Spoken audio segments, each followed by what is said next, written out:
Hey guys, Miss B here. So I got a couple emails asking about the essay and how do I even start this? I have a couple things to for you guys to keep in mind. I wanted to make this video just to help you with brainstorming, but I also want to comfort you in knowing I get it.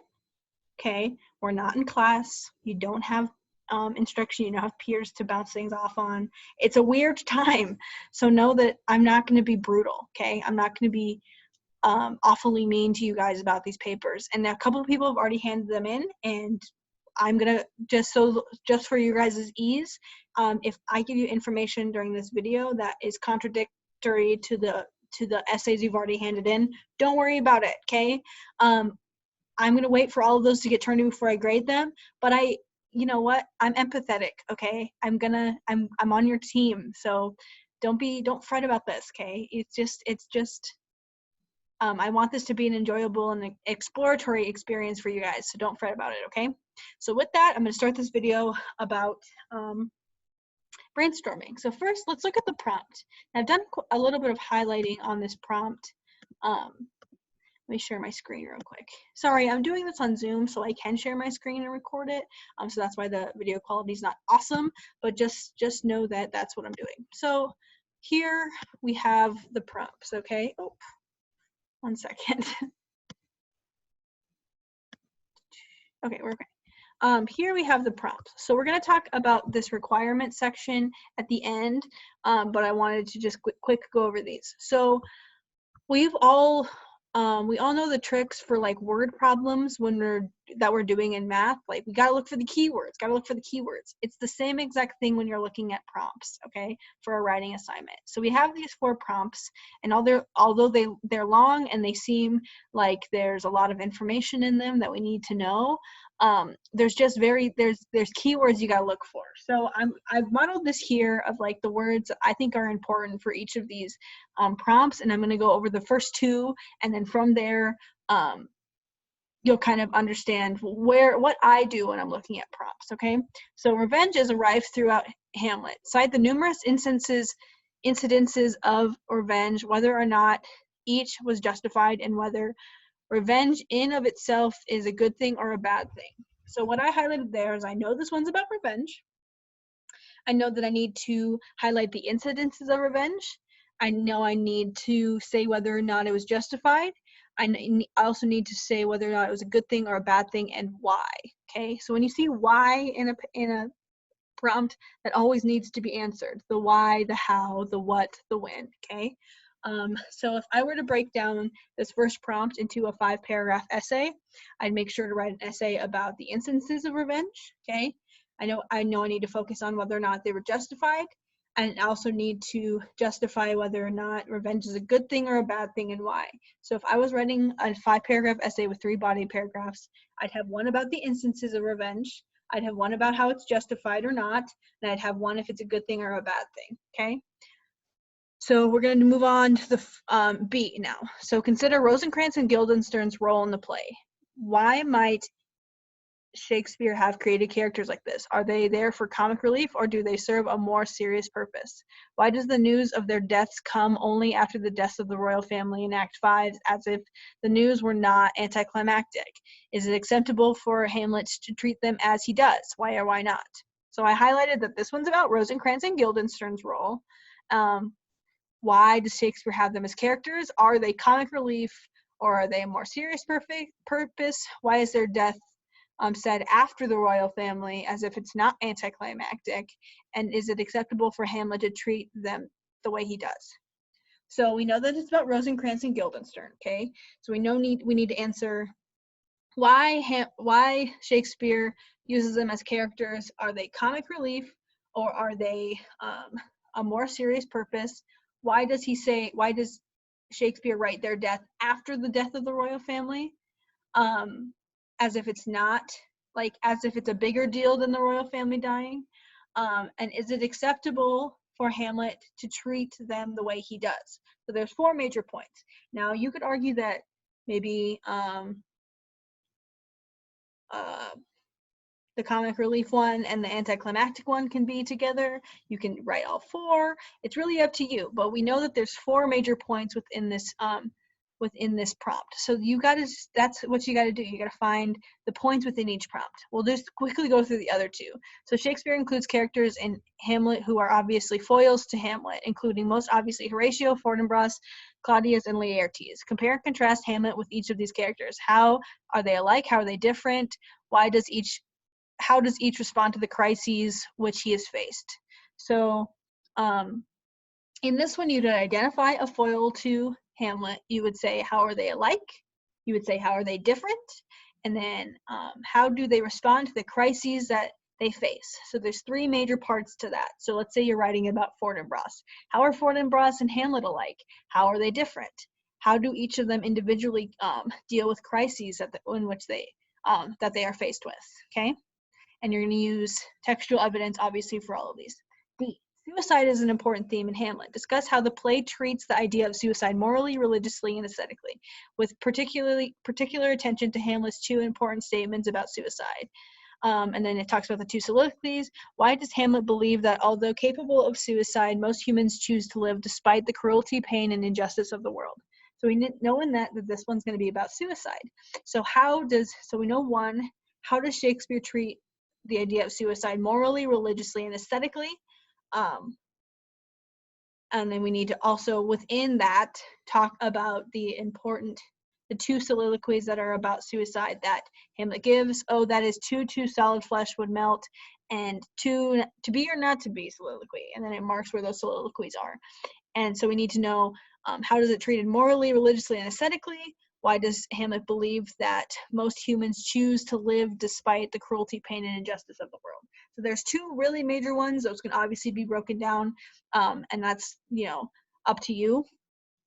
But that's kind of how I would break down a prompt. So what I recommend is when you look at these prompts, which one stands out to you? Which one makes you, refer back to Hamlet? Which one is going to be truly easiest for you? Or which one are you most interested in looking through? That's the one I would pick. Don't make this difficult for yourself. If you are more interested in, or you think you understand better the revenge of Hamlet, feel free to write that one. If you feel like you want to explore the idea of Claudius and Hamlet as foils, feel free to do that. I want this to be kind of fun and exploratory for you guys, like I've said. Have fun with this, okay? Play around. Take risks if you want to, or don't if you don't want to. This is really up to you, and I want to see you in this paper, okay? So pick the one that would best fit you, right? Okay.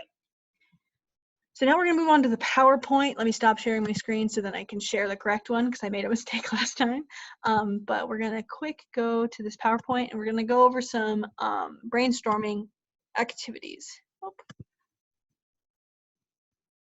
One moment. Oh boy. Okay. All right. Sharing screen. I want it to be this one. Okay. So I'm going to try that one more time because I'm afraid it's not going to work again. One moment, sorry. Okay, we're going to try one more time. Sorry. Technology is hard, people. Okay, so we're going to just quickly go over this PowerPoint. All right, so PowerPoint over brainstorming. So we went over those prompts. So before you start anything, pick a prompt or pick two and then weigh the pros and cons of it. So the first one I would recommend would be free writing. If you've ever done free writing before, I think it's really helpful. Some people hate it. I love it, okay? It's like journaling, but about a paper specifically. So when you free write, what you're gonna do is you're gonna pick a prompt, you're gonna pick a topic, and you're gonna set a timer for 7 minutes, 4 minutes, 10 minutes, whatever you wanna do. And you're just gonna let yourself write and kind of word vomit onto a piece of paper. Now, it's important to remember, you don't have to sound eloquent when you're doing this. It doesn't matter about spelling or grammar or sentence structure, none of that. None of the formalities matter. I want you to freely write, okay? And that way you can kind of put all of your thoughts on paper. So that one really helps me because I get kind of a word block and I'm like, I need to be perfect when I, say this, but you don't have to be eloquent. You just have to be you and get your ideas out. And then these two, I think the first two can tie together pretty well. So make a rough draft outline. So once you free wrote, you can make a quick outline of like where your thoughts could fit into or like a essay structure. So the rough draft outline, what I mean by that is like it doesn't also have to be perfect. You can just make an outline of what you want it to be, and that can always change. So give yourself that leeway, give yourself that comfort. And then mind mapping, we've done this before. I've tricked you into doing this. So mind mapping would be similar to like our character webs that we did, where we have one central idea and then all of these other things that branch off of that. I've also drawn you a little diagram. So here, it can be like a family tree. So like, let's say revenge is at the top, and I have 3 major ideas of revenge, and then 2 things that branch off of that, 3 things that branch off of that, 1 thing that branches off of that, and then 2 things that branch off the main idea for this one. So you can kind of do it that way, and that way, that's really good for visual learners. Sure. Okay, so mind mapping and making an outline would be really helpful for those who are visual learners. And then you can skip the introduction. What I mean by that is if you're getting stuck because you can't find a hook, my goodness gracious, pause. You don't have to start with your hook. You don't have to start with your introduction. You can start with the body paragraph. You can start with the conclusion if you really want to, but you do not have to, it doesn't have to go in chronological order. That's my big pet peeve is that I have to start with the introduction, and it makes me, it wastes my time, honestly. And before I got over that block of like, I need to do this in chronological order, papers took me forever. But now if I give myself, that leeway of like, you don't have to start with your introduction. As long as you have a thesis, as long as you have a major idea, you can write your body paragraphs and then go back to your introduction if that's what's best for you.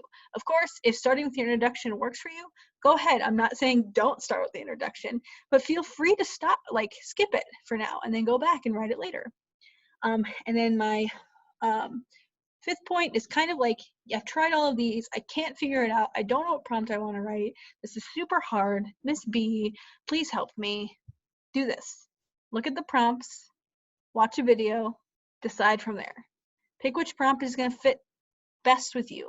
Feel free to watch those crash course videos I linked for you on PLANBOOK. Feel free to look up thug notes. Feel free to look up any summary and just kind of figure out like analysis. Read an article on Hamlet. Do something. Just look up like information on Hamlet. Hamlet's a very old play, and there's gonna be a lot of information about it on the internet. And I trust that something will spark your curiosity and spark your creativity. So look at a prompt, watch a video, decide from there. Okay. And then lastly, ask me to do a video call with you and we can talk about it. Again, email me, ask me questions. Like we can get on Zoom. I can even call you if you need to. Like I'm here for you. I'm your teacher and I'm not giving up on you.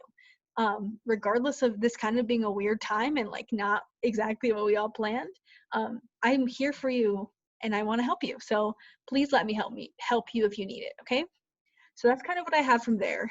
And now we're going to talk about a little bit more deeper into the logistics of the paper. So now we're past brainstorming. Now we're going to talk about that upward requirement part. So where can I find the 3 sources? So on your prompt, it says you need 4 sources. It says you need 3 outside sources and then 1 source being the text. So where do I find those 3 sources? I think you can still access your ArcGIS library database. If I'm wrong, I apologize, but that's where I would look first. If you can't find anything there, go ahead and go to Google Scholar. It's a free scholarly database that will give you some good information. And if you can't find anything there, you can also just Google sources and run them through the CRAP test. You guys are seniors, so I'm assuming you used the CRAP test before, but if you have not or do not remember what the acronym is, feel free to just Google that and then copy that down and then run your sources through the CRAP test. It just tells you about source relevancy and whether or not it's credible or not. I do want you to use credible sources, but if you can't find the information that you need here or there, I trust that you know how to find a reliable source and just from that, use those reliable sources. So what do I need to remember? Follow the prompts, okay? The prompts will guide you. They're good prompts, they're thick prompts, and they're open-ended prompts. So you can put your creativity in them while still fitting the prompt. So follow the prompt. Make sure it's an MLA formatting. You guys know that, 12-point font, Times New Roman, double-spaced, header, you know, all that good stuff. Citations need to be in MLA, works cited needs to be in MLA, all that good stuff.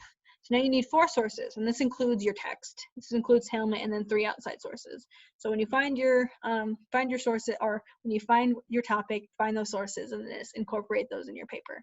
And your paper needs to be 700 to 750 words. That's about 2 pages, if not like 2.5, 3, depending on, you know, what words you're using and how many block quotes you're using. But 700 and 750 pages to write in 2 weeks is very doable. And I assume that you guys, some of you have already started, or at least have a good idea of where you're going to go with it. And I kind of want to hear your ideas. So even if you're, you know, you don't, my point is you don't have to use these huge block quotes to get to 750 words, okay? But you can, because I understand that there's a lot of soliloquies in here. So just try to limit it to 700 to 750 words. Remember, I have to grade these, so be nice to me.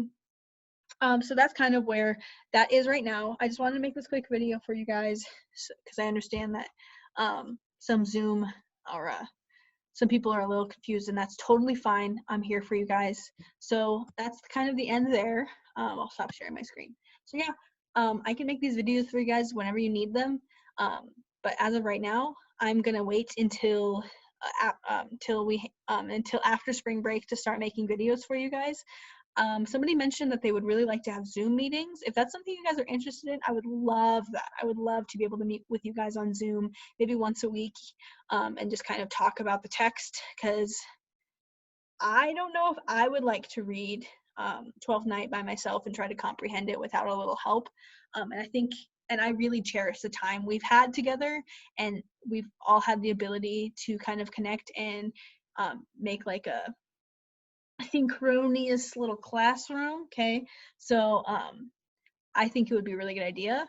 If you guys are interested in doing Zoom meetings maybe once a week, or even individually meeting with me, I'd be totally okay with that. If not, I can just make these videos and send them out for each, and send you guys like resources and stuff.